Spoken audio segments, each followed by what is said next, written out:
Alright guys, welcome to another video down here at K-Swap Garage. He's been going a little bit nuts on the 370. I wouldn't say nuts. I think as far as his work ethic goes, he's probably been just cruising along, huh? Yeah, probably started like 2 o'clock.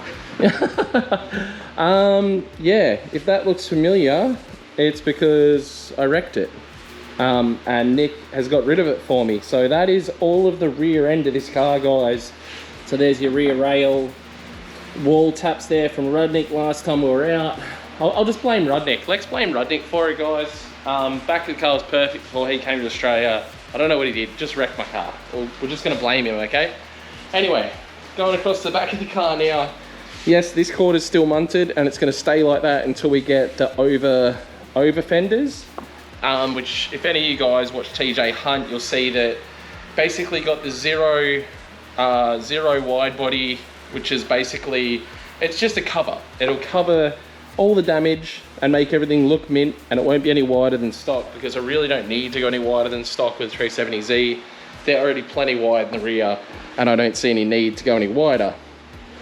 Well, actually this stuff was Rudnick. This big dent here and that dent was him getting run into in battles. But Nick's gone ahead and she's on a weight loss program. So completely chopped all the back out, and the idea is obviously a tube setup. So we've retained, which is something we discussed before, was retaining this top piece. Pre-vlogging times, this is how I did one of my old S14s. I find retaining as much of the stock metal as you can to mount all your lights and stuff, and because we've just retained enough of it, that'll hold the boot closed using the factory latch. And then of course we've got somewhere to mount the tail lights, which is somewhat factory. Yeah.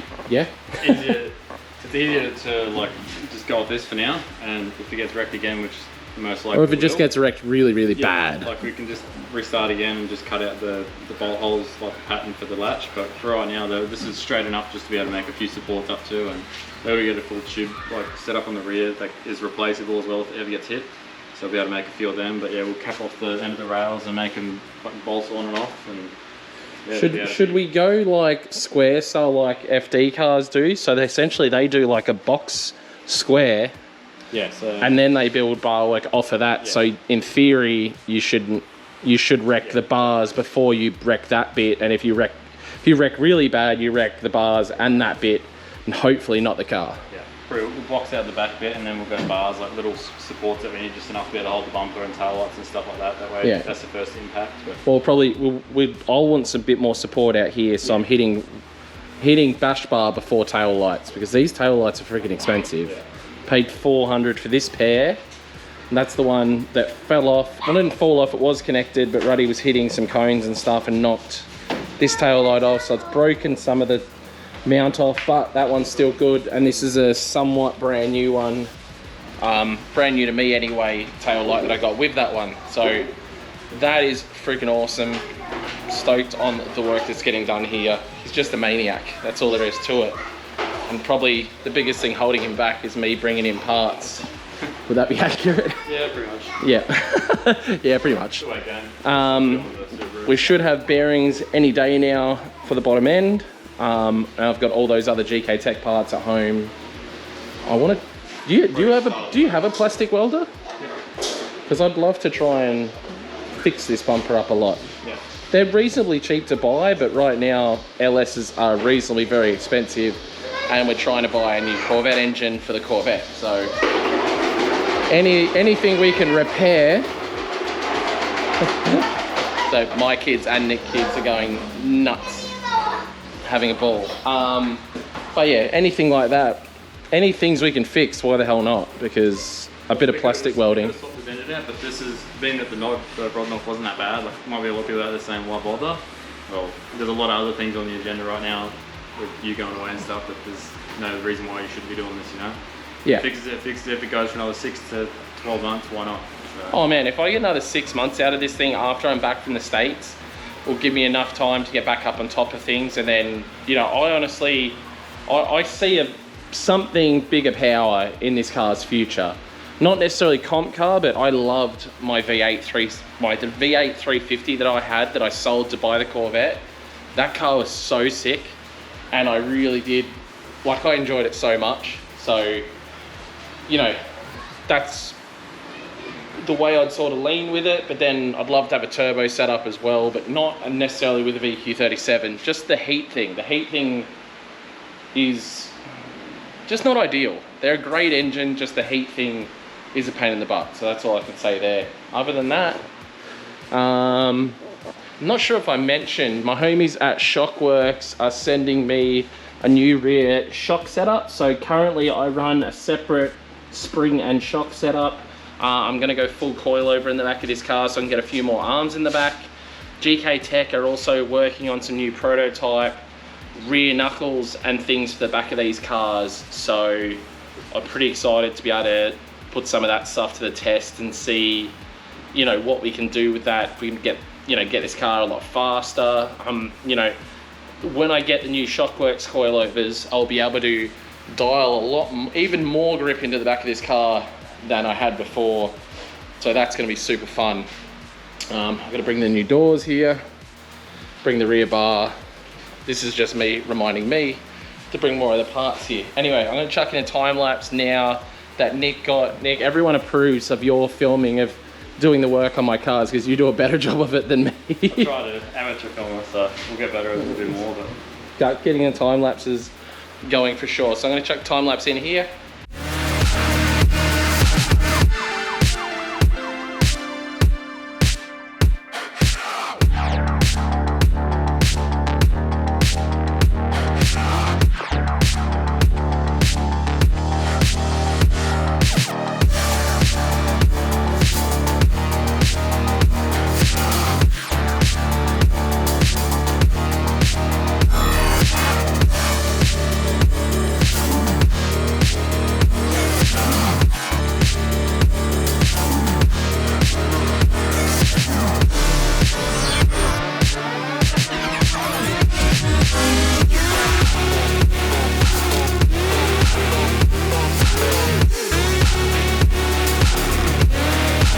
See my Escalade.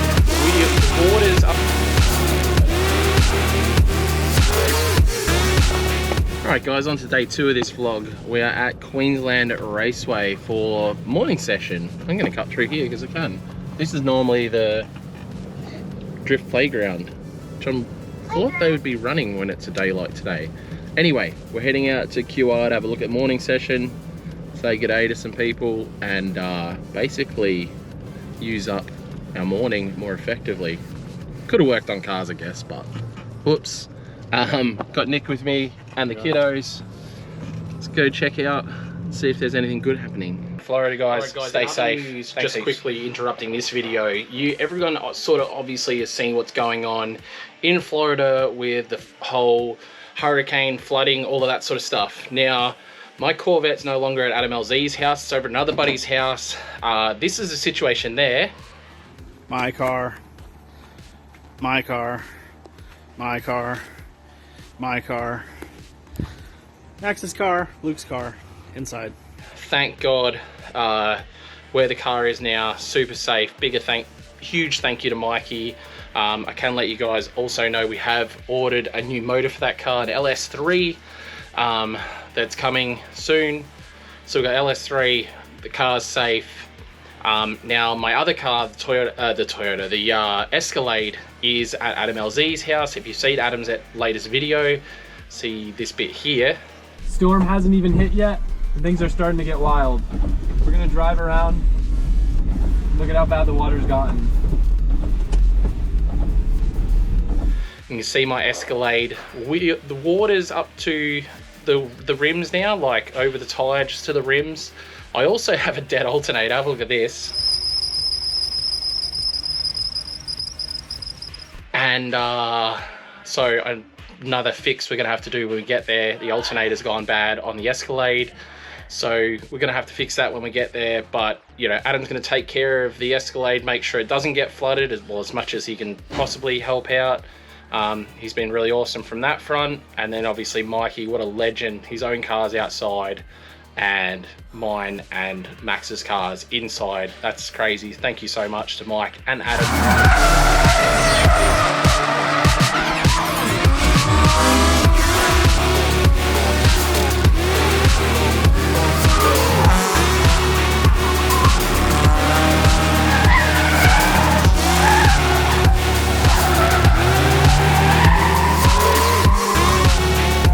Dirt drop, you go to jail. Go to jail.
Tires again.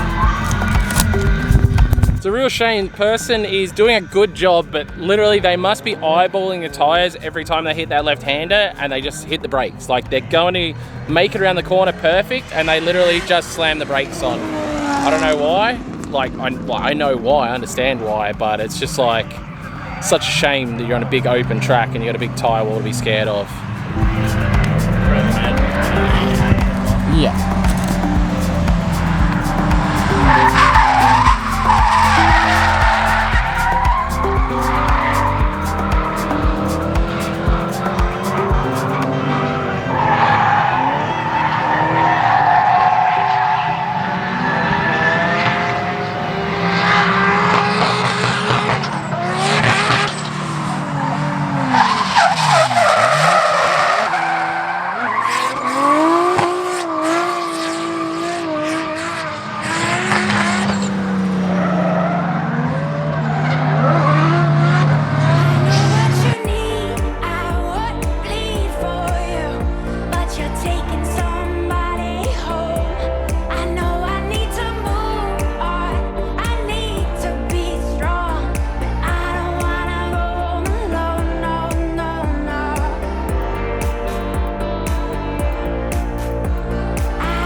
having a little walk around the pits now, and I called it when I saw this K70 out there.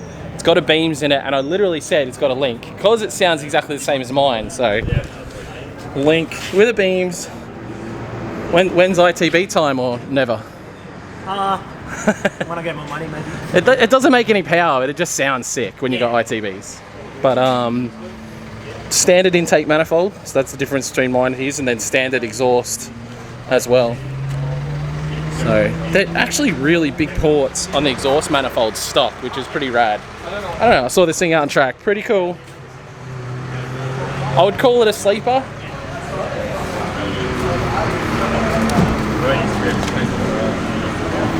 It's cool, man.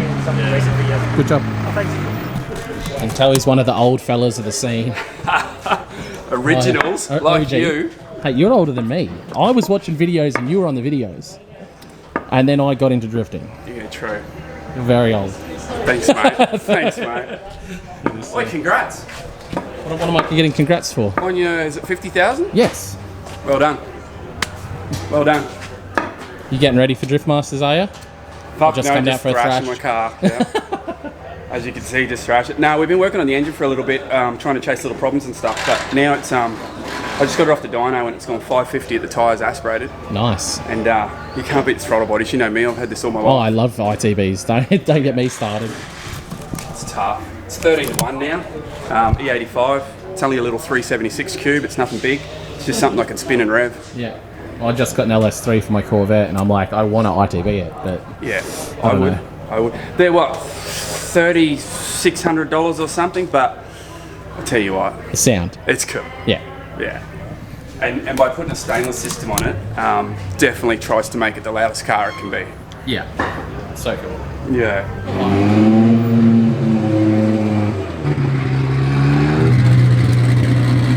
Alright, quickly in the description below, guys, tell me what kind of car this is.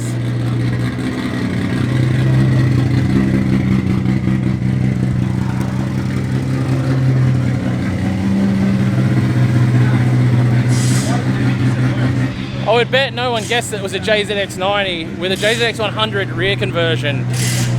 Never seen that before, to be honest. I know you can put, I've seen JZX100 fronts put on 90s, but never just JZX100 rear, so kind of interesting.